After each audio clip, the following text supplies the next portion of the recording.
This is the new $100 Montech King 65 Pro, and it is basically the same as this case, the Montech King 95 Pro, except they took away the interesting parts, like the rounded edges. Now, there's two reasons they might have gotten rid of these rounded edges. One of them is that this resembles a quintic superellipse, which is patented by Apple for having a specific bend radii, aka a squircle. However, this is not necessarily squircular, because a squircle requires the apex of the, it's because it's cheaper to make squares. So the coolest feature of the non-squircular King 65 Pro is actually also the coolest feature in the King 95 Pro, which is this fan tray. It pivots out like that. I'd love it if they would put some extra supports in the front so you could just flip it, and especially if it had another hinge where you could rotate it for intake with the mesh front panel, but we're not there yet, and this is a cheaper one. This, however, is, again, something that's on the King 95 Pro. So today what we're gonna be looking at is basically the changes, the few that there are for the King 65. Some of them are pretty significant. And then otherwise the value, because one of the challenges that this new Montech case has, which includes 3 fans at $100, is that their own King 95 Non-Pro is a competitor. It's $90 right now. It's pretty damn close to $100. No fans, but it's not that expensive to add 3 fans. So, well, unless you buy Noctua, in which case it becomes a $190 case.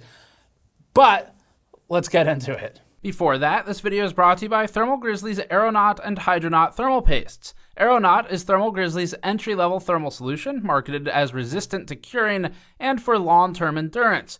Hydronaut is Thermal Grizzly's next step up, targeted for overclocking and higher performance applications. We've used Hydronaut on a lot of our systems internally over the years. You can learn more at the link in the description below. All right, so the basics of the case. It's got 2 140s that are included for this Pro version. There's not currently a non-Pro King 65 that we've been made aware of. So these are 140s on the side as intake, the reverse blade fans, ARGB, and then in the back, there's a single 120 normal fan, also ARGB. So that's kind of the setup. Now, we never formally reviewed the King 95. That came out during the period we were revamping all of our case testing methodology. And so in this video, we're gonna do basically a review of kind of both of them, because a lot of the tooling is shared, a lot of the features are the same, and we'll point out some of the differences too. So you'll get kind of both in one, with the primary focus being on the King 65 Pro that we have here today. So let's start with the competitive cases in the same price range. Currently, the King 95 Pro is $140 to $150, including its 6 ARGB fans. The non-Pro variant is variable right now. It's between $90 and $110, depending on where and when you look, but it drops to 0 included fans. Moving to the new King 65 Pro, it swaps some panels, but adds 3 fans back in. The point is that $90 makes it cheaper than the brand new King 65 Pro, and may lead to some product cannibalism with Montech. Adding 3 fans wouldn't be that expensive as the end user. Now, in price and ignoring the form factor, the King 65 Pro competes with the Lian LandCool 207, which is the $80 case we just reviewed. The LandCool is a more traditional design, while this is a dual chamber fish tank. So they have different looks. Lian Li's LandCool is an excellent thermal performer with some cable management challenges, and this one will look at the thermals, but definitely doesn't have cable management issues. The Silverstone 514X is another case, around $100, that the King 65 competes with on price, but is totally different in style. The Phanteks XT Pro Ultra is in the same camp. It's $80 though, and it comes with 4 140mm fans. As for actual style competition, the Lian Li Vision is currently $130 to $140 and doesn't include fans, but would match for the general design. And then the Height Y60 would be another to consider, but tends to get more expensive. All right, so we'll start with the differences just between these two cases. The King 65 adds this bolted on front plastic piece to square out the bottom. Once again, because as we were discussing, squircularity is very expensive. And we'll come back to the great arguments and debate between what truly defines a squircle a little later. On the King 95 though, the front of the case is curved, and as a result, you can see in that bottom corner down there, it does not have the bolted on piece. Other differences aside from the glass and that piece to accommodate it would be the top panel. So this panel on the King 95 versus risky, this one, other than the obvious difference between the top, where they've gone with a more standard, just kind of mesh ventilated, just highly porous top, to the more height-inspired sweeping design. Other than that, there is also the difference in this piece here. So this mesh piece is what's exposed when the panel is kind of, it sits on top, but it pops up a little bit. Theoretically, a little extra intake in there. Now, one of the limitations of this is that with fans mounted to these rails, which are also elevated, that's why it pops up, there's not going to be a ton of intake through that elevated side, because as we put this back on, you'll see that the fans are actually pretty close to the top already. So there's not a lot of extra pressure to pull in, but air's still going to move through there. So that's a difference. This one just uses this large steel structure, which is very, I mean, it adds a lot of rigidity and sturdiness to it. It's also cheap. It kind of reminds me of the Game Max Hype, which is, I suppose, the point of this case. However, when it's popped in like that, especially with the glass panel, it still has a slightly elevated lip. It's just, it's a solid steel wall. Now from little air intake, there's zero air intake, and otherwise it's just cheaper. I mean, this mesh piece is actually screwed in separately, so there's probably some additional assembly cost here as well. You can see the screws scattered throughout. So that's one of the key differences. Otherwise, side panel is basically the same type of difference. I should unscrew the screw first, where once again, you go from the sort of height-inspired sweeping design to standard mesh, which is fine. And then the original King 95 has this massive dust filter, which actually, as an aside, very slightly pops out the center of the panel when it's secured to the case on ours. It's tiny. It's like less than 1 millimeter of bulge in the middle without cables, but that is resolved on this one, which is just metal. There's no filter because the ultrafine mesh approach does most of the filtering for you. So not a ton more differences between these. So the fan hub is the next one, where the hub on the King 65 Pro, if we look up here, I need to remove that. I need a larger screwdriver. Andrew, can I just get a close-up on this shape right here? Do you think if we show this in the video, Apple will sue us? Because it's like a semi-squircle. It's like a trapezoidal. It's like a squirkazoid. It is like a squirkazoid. We should patent the trapezoidal squircle, aka squirkazoid. So the fan hub and the RGB hub in here, that PCB on the King 65 has got 6 total connections, including the port to the motherboard for the ARGB and the fans, whereas on the King 95 Pro, specifically the Pro model, this fan hub has 10 total ports for fan and ARGB, including the one going to the motherboard. So those are kind of the key differences. A couple other small things. I mean, for example, there's rubber grommets for the cable pass-throughs on the top and bottom pass-throughs on the King 95 Pro that we have here, whereas on the 65, if you look in the same spots, here, and then at the bottom, there's no grommets. So that's kind of it. I mean, they cost down in a couple areas. There's 3 fewer fans in the 65 Pro versus the 95 Pro, but the differences that matter are the case ones we just showed you, because the non-Pro version of the 95 just has 0 fans, and that's going to be the most directly comparable. So those are the key differences between the two cases, and now we're just going to get into the panel quality, ease of installation, features, cable management, all that stuff. A lot of the rest of this section applies to both cases because it's mostly shared tooling between them, but our review will be focused on the perspective of whether or not the King 65 Pro makes any sense, since that's the new one, and it comes out at $100. So let's get into the build quality. At Computex, we noticed that the front panel was very slightly misaligned with the decorative plate for the I/O side. Somewhat of a nitpick, but that's because it's rarely an issue. Now, the cases we got resolve that specific issue and have 2 front panels level, so that was nice to see. Except for one new problem, which is this.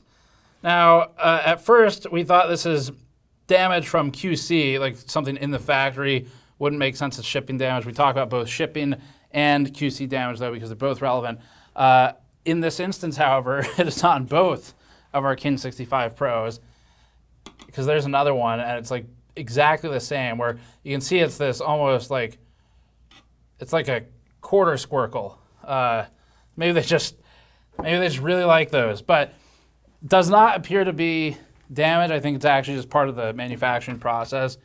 Maybe we have insane bad luck and got two that were like that, but it's the really fine, weird details that Montech misses sometimes still, which is maybe a testament to them being a newer company. Now, the front decorative strip near the I/O is actually just plastic. It's brushed to make it look like sort of a fake aluminum, and it serves as a cheaper gimmick to emulate the 011D or the 6500D look, except without the expensive material. As a positive, the panel gap between the front and the side panel is flush now, which wasn't the case with the show model that we saw 5 months ago.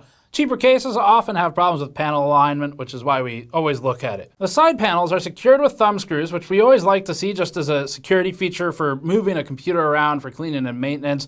The front panel pops out easily once the side panel's removed. And like we saw with the Lian Li Lancool 207, they've got this sort of basically legitimately rectangular piece of steel that just reinforces things top and bottom, has the stud solution to snap into place. Pretty straightforward, but doing the steel this way adds a lot of sort of that structural strength on the steel panels. Now on glass, they end up with a little more surface area to try and secure it in place. I haven't had one of these types of metal pieces for the paneling pop off in a long time, but they are basically adhered to the glass, and having that extra surface area can just ensure that it doesn't come off. Encountered. Another thing that's a positive for actually both of these is that the front corner here is pretty damn strong. This is something they pointed out to us a couple of years ago when they were first prototyping the Kin 95, which is you could actually lean on this and not cause massive issues. So this is counter to what we saw on the Trikes Luca L70 case. And the reason this one is stronger is because they designed it properly.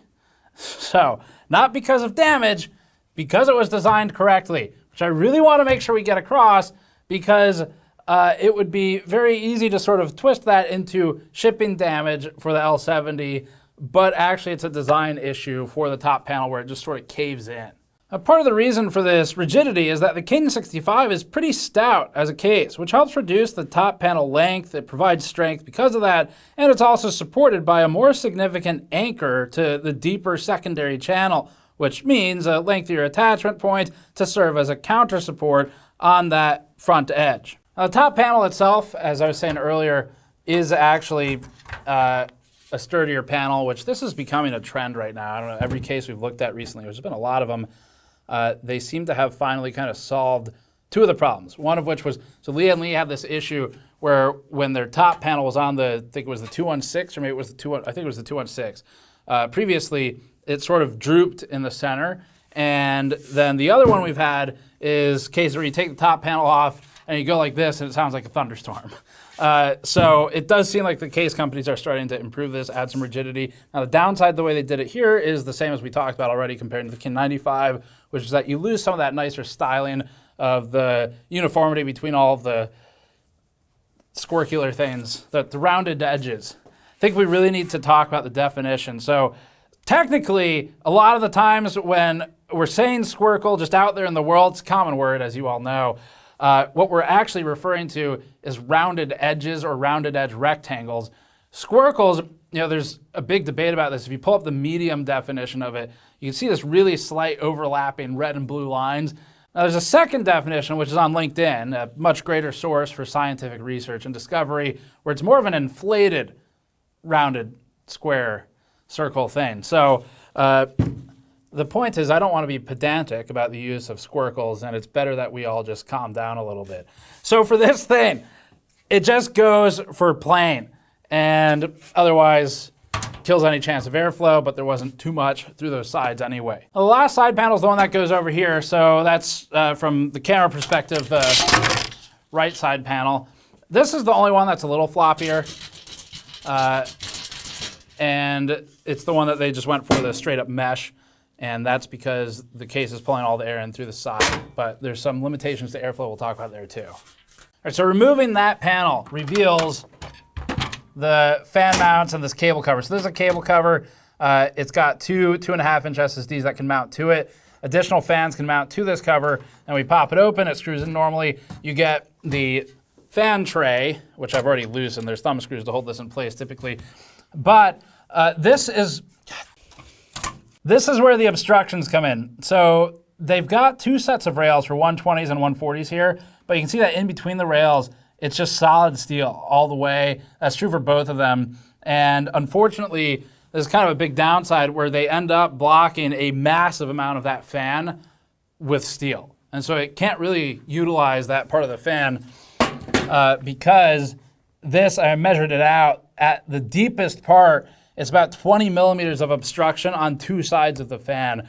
And so what they should do, if they're gonna support two types of fans, that's fine. I mean, something like the 207, when it does the high airflow approach, it's just one set of holes for 140s, and they basically say, this is the way you do it, it's the best way, and there's no additional rails because it gets in the way, which takes away some of the flexibility, but it improves the performance. Now, you can still have rails and options, but they should at least either bring these holes, the slots, all the way down, or cut out a giant hole in the middle so the fan can pull in as much air as it can. Another really slight obstruction, this is true on both the 95 and the 65, is over here. You can see they punctured it to try and improve it a little bit. This is very slightly offset from the fans themselves, and so it's okay. There's enough gap in there where they can still breathe. They pull through the side panel mostly the same way. But really, it's just kind of the main downside for flow, where they're obstructing a lot of those few fans that they have for intake stock.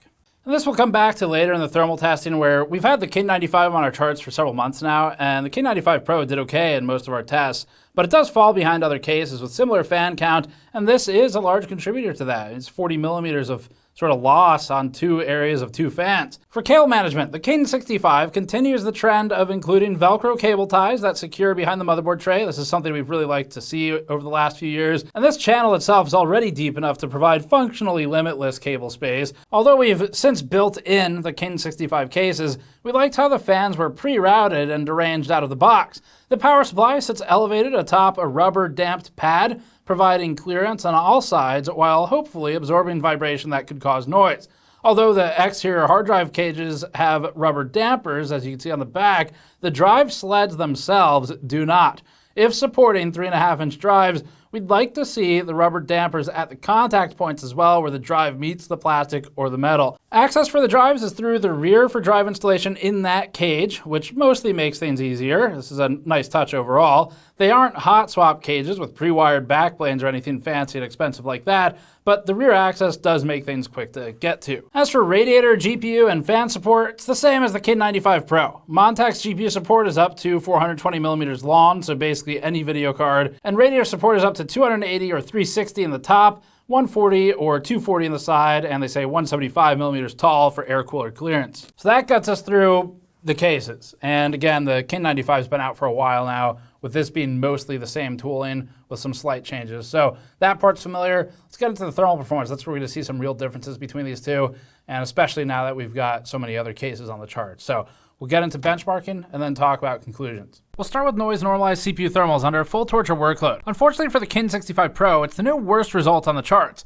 These fans just aren't powerful enough to provide the cooling necessary, and likewise, extra noise created by paneling choices, such as the sharper angles and the obstructions, leads to a need to reduce fan speed to normalize for noise. The King 65 Pro lands at 57.6 degrees over ambient for average P-core temperature, putting it behind even the height Y60 in the baseline setup. The Antec C8 runs about 3 degrees cooler in the ARGB variant, which is significant, although the case carries a $50 premium. The same priced Silverstone 514X runs about 6 degrees cooler with its own stock fans. We have a full review of that on the channel. The Flux Pro does well here from Antec, but costs $80 more than the Montech King 65 Pro, so it's not really a fair comparison, although that's hard to believe since they are both pros in name. The Landcool 207 is $20 cheaper than the King 65 Pro and manages to completely dominate it on this chart. It's 44.5 degrees above ambient. It's not even close.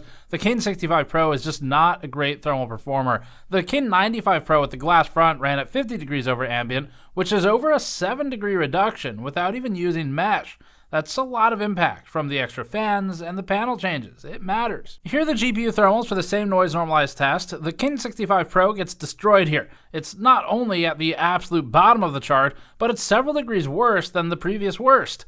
The Farah 515XR set the floor at 54 degrees just recently for the temperature over ambient, with the King 65 Pro at now 57 degrees over ambient. For GPU testing, that's a big swing. The GPU is not normally as sensitive to the case changes as the CPU in our tests. The $150 Montech C8 is an impressive 15 degrees better than the King 65 Pro here. The $80 LAN-cooled 207 is also about 15 to 16 degrees better. The next test is where we pull all the included fans and swap them for 3 standardized fans. Some cases are worsened by this, as we're removing more abundant or better fans. However, this is useful for evaluating changes to the chassis structure itself. As a perfect example, the King 65 and King 95 are suddenly exact equals when we swap to the same fans and positions. They're within 0.4 degrees of each other for P-core average performance, which is impressive. It's a testament to our new methodology, and it's great to see. The Montech C8 with comparable side intake lands at 46 degrees, outperforming the King 65 and 95 alike. Because we've normalized to the same fans and in the same positions,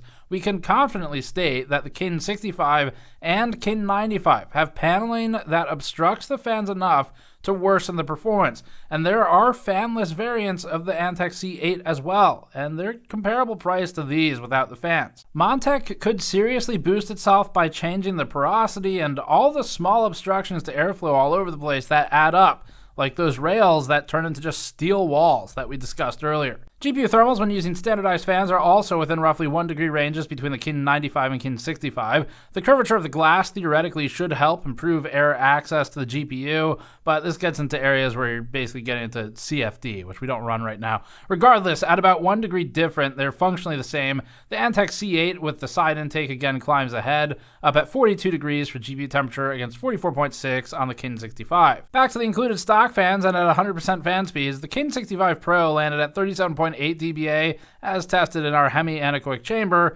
aligning it with the mostly comparable Montech C8 ARGB in terms of the noise levels. That one was at 37.11, so they're actually about the same. The C8 outperforms the King 65 even with both at full speed. At 49 degrees to 54 for the average P-core temperature, the C8's just winning here. The cheaper 514X, which is the same price as the King 65 Pro, is quieter than both of these at an impressive 35 or so dBA and 47 degrees over ambient. The LAN-cooled 207 sounds more like a vacuum cleaner at 41.6 dBA when running full speeds, but it pushes to 41.6 degrees over ambient. It's a coincidence. Noise-normalized thermals for the VRM and RAM position the King 65 Pro at 36 degrees for the VRM and 26 for the memory. These results have it toward the bottom of the chart, though better than the height Y60 with its stock configuration. Both the VRM and RAM thermals are completely acceptable, it's just not that competitive. All right, so pretty simple conclusion on this. Thermally, it's just not impressive. The King 65 Pro can't overcome the limitations it has on the panel design, the case design in general, and so having these 3 moderate power fans is just not sufficient to get anywhere impressive on the charts. It's at the bottom of some of the charts. It is the last place on at least, I think it was 1 or 2 of them that we've published. We have some other ones too, but it's not a good thermal performer. So that kind of puts us in a position where build quality is, in some places, pretty good. The actual core of the chassis is good overall. There is a lot of space to work with the cabling. There's some cool features like this thing that we talked about I keep coming back to, which is on the 95 as well. And overall, the build quality is fine. The panel quality is fine or good in some cases. It's just that at $100, it has to be really competitive. And one of the things it's competing against is the 95 without any included fans. And so kind of brings us back to there's not a really obvious recommendation we'd make for this, like in any one category where we'd say this is the one to buy, go buy it. It doesn't have a place. So the case is okay.